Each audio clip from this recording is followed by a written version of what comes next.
经冬天了。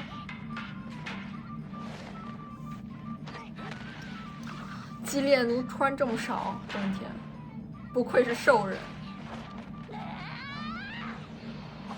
爱丽丝穿的也够少。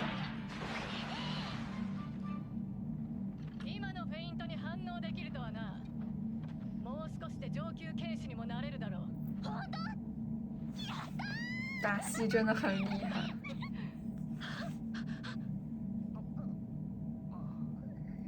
他还差得远。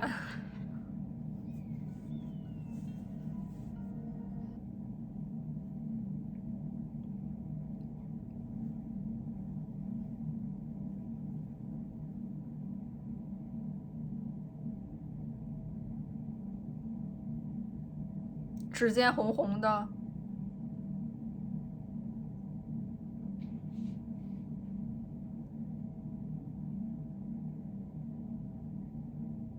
惩罚吗？啊！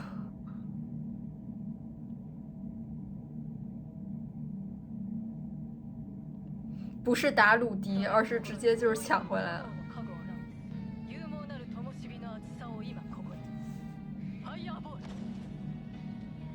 哦，他可以了，火球也比以前大了。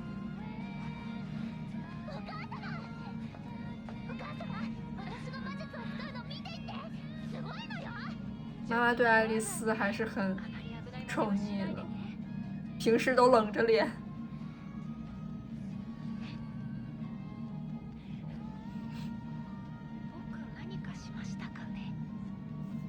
或者是不是对保罗有意见？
不会是要让鲁迪跟他伴舞吧？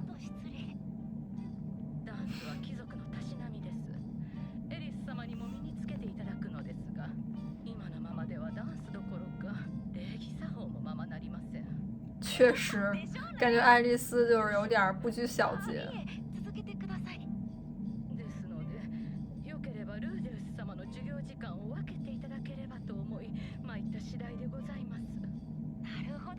哦，他是专门教他跳舞的，教礼仪的。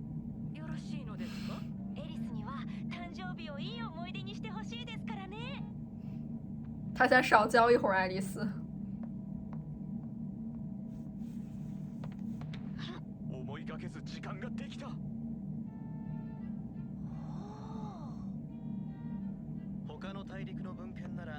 大户人家。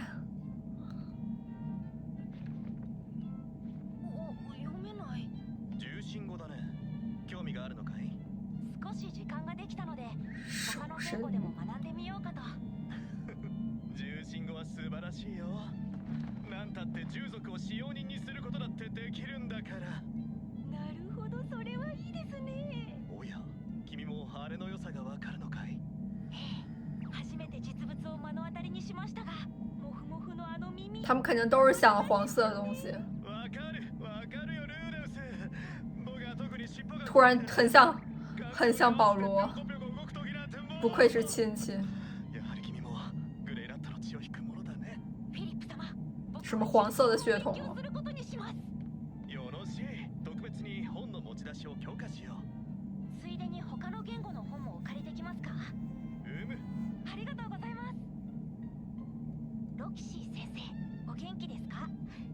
哦，写信吗？他这手办真的做的很精致啊，感觉。魔人語、この世界にはまだまだたくさんの言語がありそうだ。まだ子供だからか、この体は本当に物覚えがいい。今のうちにたくさん外国語に触れておこう。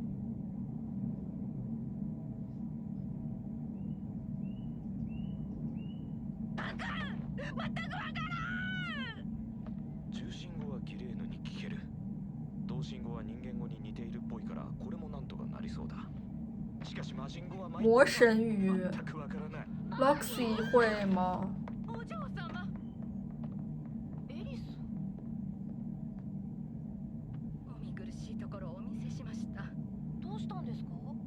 他对鲁迪都要行礼。できないご様子で。心中を察します。このままではお嬢様は大恥をかいてしまいます。それは困りましたね。せっかくの10歳の誕生日だというのに笑い物にされる。让鲁迪教他。いくらなんでもあんまりだと思いませんか？つまり僕に何かしてほしいと。エリス様を説得してはいただけないでしょうか？ダンスの練習に戻るように。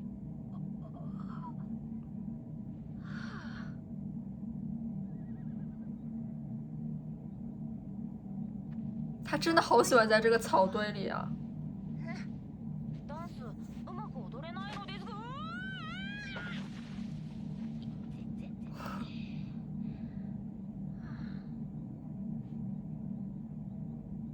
練習戻りませんか？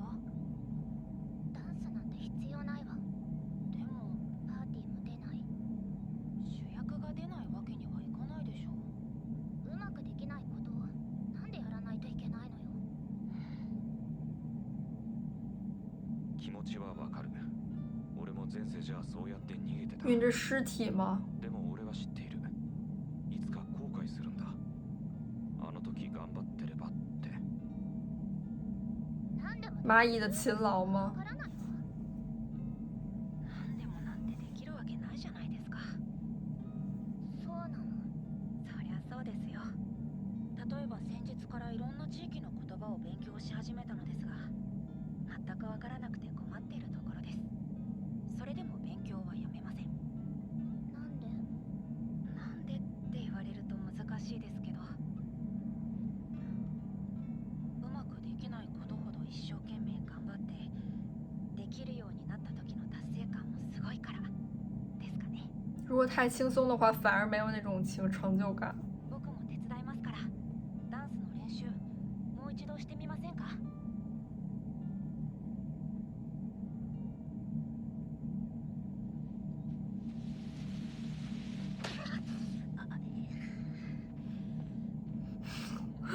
一言不合就打头。何してるの？早くついてきなさい。はいはい、お供します、お嬢様。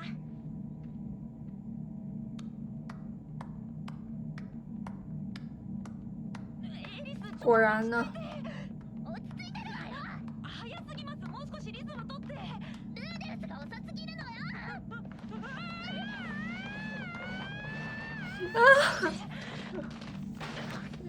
有点像马修帅。なんてこった。まさかここまでとは。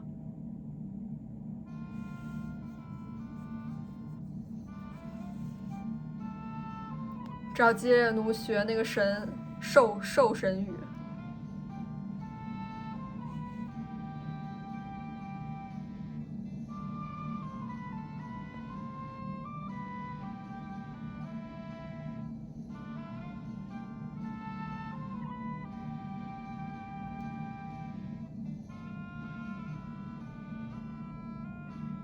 哦，这儿卖他那个春药的。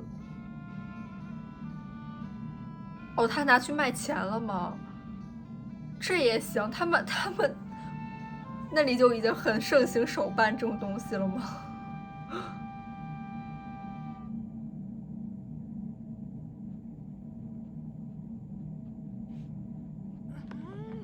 哇，手办越来越多了。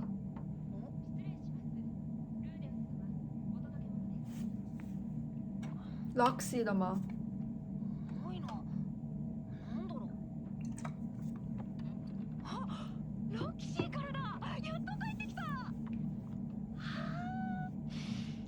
多东西啊！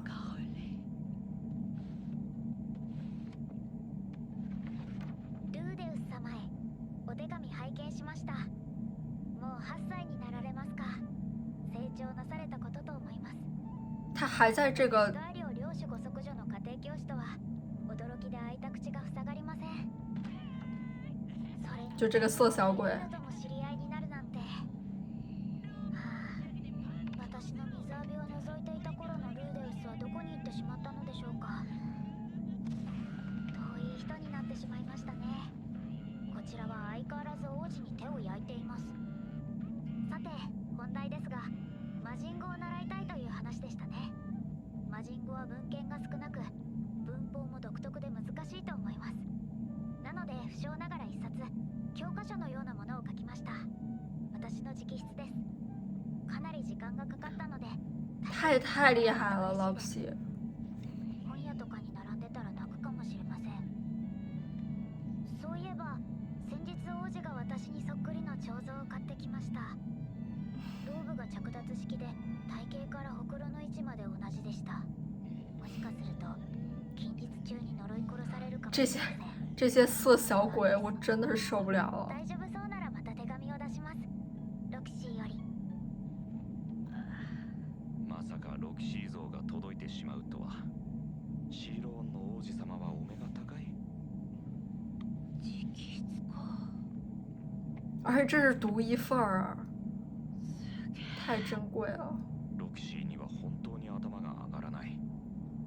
もし次会うことがあれば、その時は足でも舐めさせてもらおう。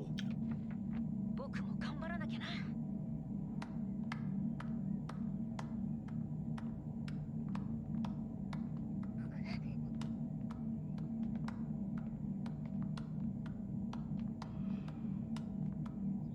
これならギリギリ明日は乗り越えられそうですね。本当？ええ、ルーデウス様との練習の成果が出せればきっと大丈夫です。明日のパートナーは僕じゃないですけど大丈夫ですか？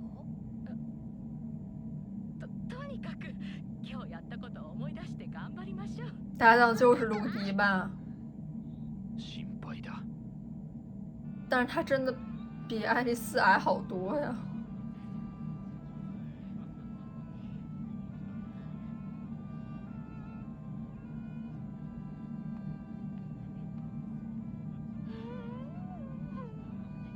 お米ないです嚯か？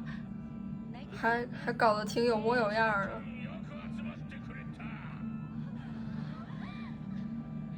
哦，可爱的。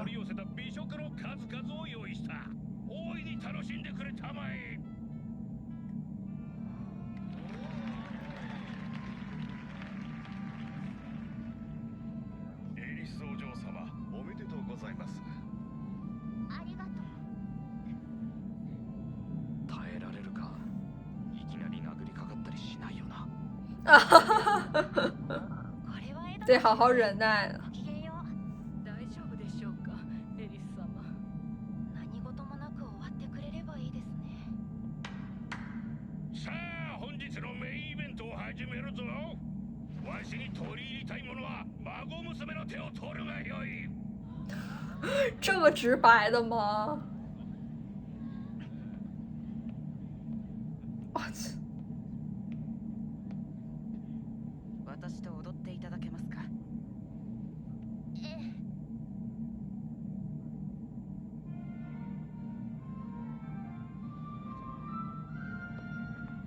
爱丽丝还是有点僵硬的。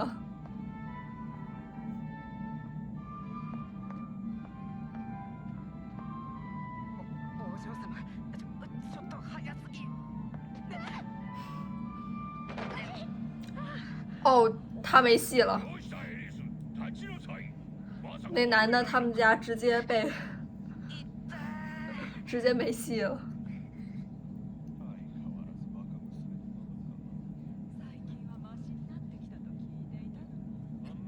他们怎么敢这么说呀？他们不是应该要讨好他们吗？エリス様。俺は好きでももう先はないよ。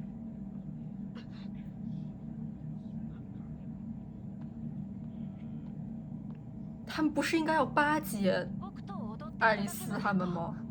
为什么还能这样说他们？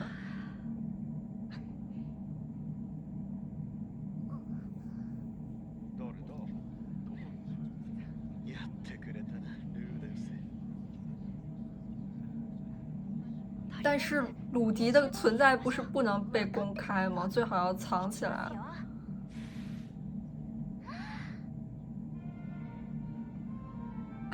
好小啊，鲁迪。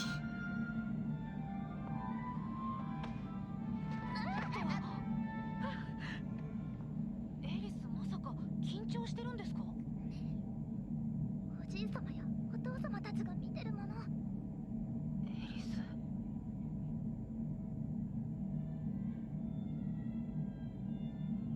俺もダンスはど素人だが、そこまで難しいものは求められていない。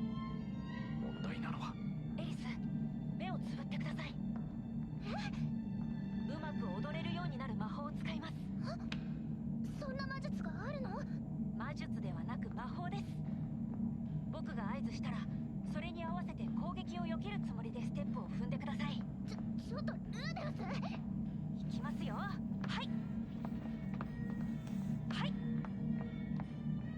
はいはいはい。これは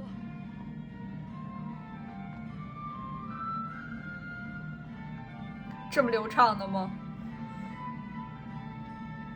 できていますよエリス。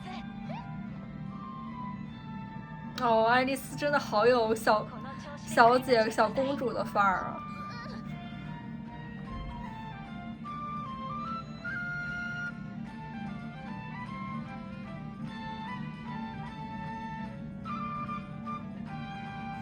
坠入爱河了是吗？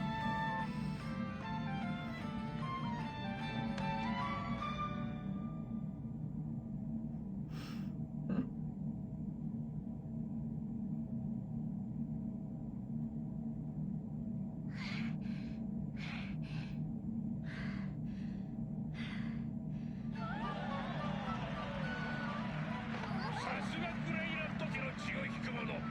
見事だ。他就直接这么说出来了吗？那鲁迪的身份不都暴露了吗？ルーデウス様、さっきのは一体剣術の授業でフェイントの対策を習ったんですよ。フェイント？エリスはリズムが取れてなかったんじゃなくてステップが鋭すぎたんです。なのでフェイントに騙されないようにタイミングをずらしてみるとぴったりでした。このエドな目から鱗が落ちる思いです。わかった。ルーデウスはすごいのよ。エリスがちゃんと練習に取り組んだからこそできたんですよ。ルーデウス様、おいくつですか？おしゃべは。ルーデウス、君にあまり目立たれると困るんだが、まあ今日は特別な日だから許すとしよう。ベッドに連れ込むなら否認はしてくれよ。啊，才几岁呀、爱丽丝吃醋了，可怜的希鲁菲特。何それ？僕の師匠によると魔術の師匠は弟子に杖を送るそうです。遅くなりましたがよければもらってください。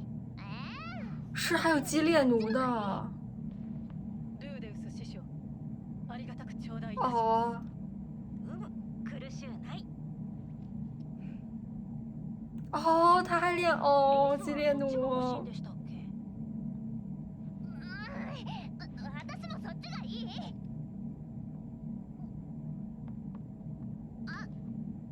ありがとうございます。良きに計らえ。なんだ？多分プレゼントを期待しているのかと。ふむ。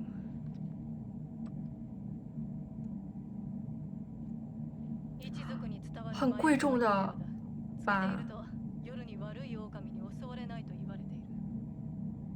いいの？ああ、ただの迷信だったからな。大切にするね。俺のプレゼントよりも嬉しそうじゃないか。まあ女の子だしね。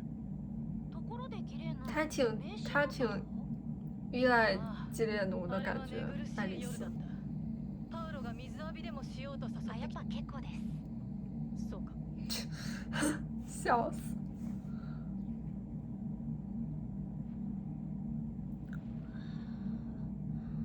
什么意思？睡一起了？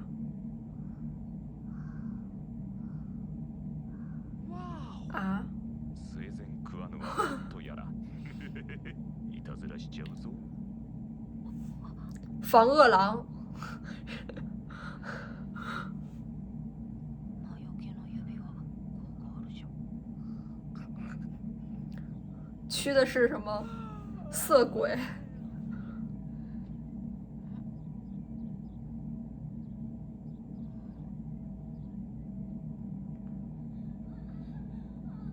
こんな時間からお盛んだこと。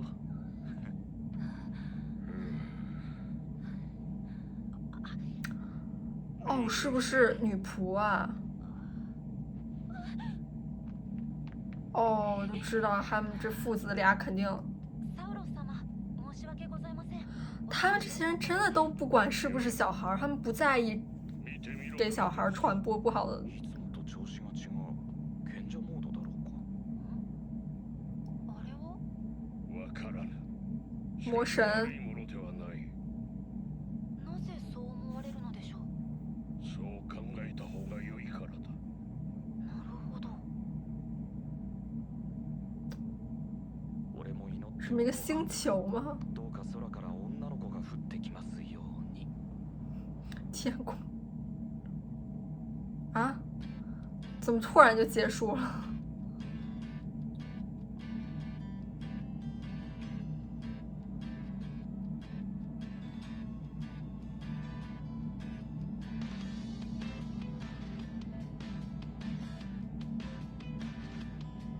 我真的好喜欢基列奴大姐姐呀、就是看到她在已经有了一番功成名就的同时，还不忘去学习一些新的知识，她之前没有去接触过的领域，像算术。上一集她还什么都召唤不出来，但是这一集已经能召唤出来跟爱丽丝一样大的火球了。然后看到她拿到魔杖的那种兴奋和感激，我真的觉得特别感动。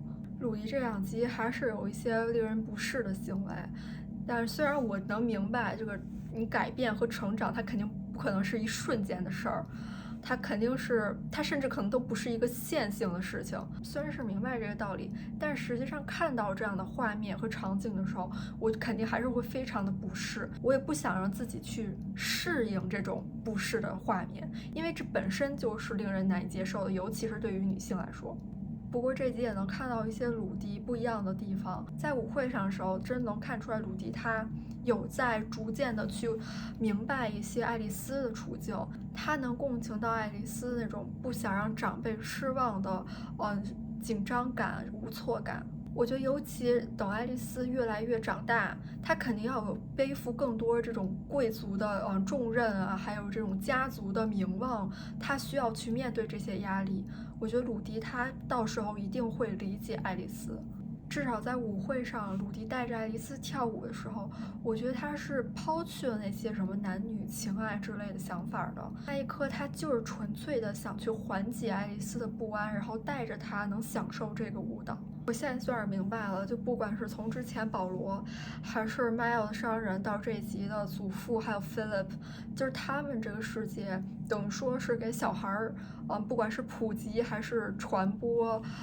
性相关的东西是完全正常的，这一点倒是跟这个社会其他的一些比较落后的社会观念是一致的，所以就不会说很突兀，倒是说得过去。看到鲁迪真的在抓紧一切时间在学习新的知识，真的太敬佩了。Loxy 真的也好厉害啊，他居然能直接一个人写一本语言书。我觉得鲁迪能现在做一个这么好的老师，肯定是少不了 Loxy 这个好老师的影响。这一集我特别喜欢的一个场景就是爱丽丝她躺在那个稻草堆上的时候，最开始我会觉得这个稻草堆好像很不符合她这个娇生惯养的性格，她怎么会忍受得了像这样的地方？她不是应该只能在舒适的大床上躺着吗？其实能看出来，爱丽丝她是有自己的烦恼的。他躺在这个稻草堆上的时候，仿佛就是卸掉了身上那些什么贵族小姐的身份，而只是回归一个有着成长烦恼的小姑娘。他会像任何一个就正在经历成长阶段的小朋友一样去想，为什么我要去做那些我做不好的事情。在做小孩的时候，肯定都是无忧无虑、无所顾忌、肆意妄为的。